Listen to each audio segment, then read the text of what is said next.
કન્ટેનરમાં 55 થી આજુબાજુ એમાં પાડા ભરેલા છે. એ લોકો એમ કહે છે કે અમે ફાર્મ માટે લઈ જતા છે, પણ આવી રીતે કુર્તાપૂર્વક કોઈ પણ ફાર્મ માટે ન લઈ જાય. ભાઈ, આજે કન્ટેનર અહીં પકડાયું છે. મને એવી વિગત મળી કે આપ અને આપના મિત્રોએ પકડવામાં પોલીસને મદદરૂપ થયા હતા. કેવી રીતનું છે, શું છે વિગત, ક્યાંથી પકડવામાં આવ્યું, તમે બાતમી કેવી રીતના? અમારા ગૌરક્ષક ટીમના દિનેશભાઈ ચૌહાણ છે, વલસાડ જિલ્લાના છે.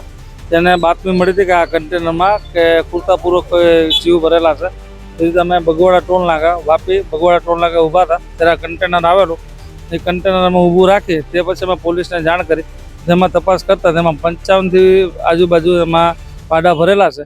ને પાડા ભરેલા છે ને હાલ અમે પાડી પોલીસ સ્ટેશનની હદમાં ગાડી લઈને આવેલા છે. આ ગાડી ક્યાંથી ક્યાં લઈ જવામાં આવી? આ ગાડી પંજાબથી પાડા ભરેલા છે ને કર્ણાટક કે તો કેરલા બાજુ લઈ જવાના છે. આમાં સવાર કેટલા લોકો હતા? સવાર ટોટલ ડ્રાઈવર કેબિનમાં 2 જણા હતા ને 3 જણા બોડીની પાછળની સાઈડમાં 3 જણા, ટોટલ 5 જણા હતા અંદર. એ લોકોનો હેતુ શું હતો? એ લોકો એમ કહે છે કે અમે ફાર્મ માટે લઈ જતા છે, પણ આવી રીતે કુર્તાપૂર્વક કોઈ પણ ફાર્મ માટે ન લઈ જાય. હવે જે આગળની કાર્યવાહી છે પોલીસ કરશે.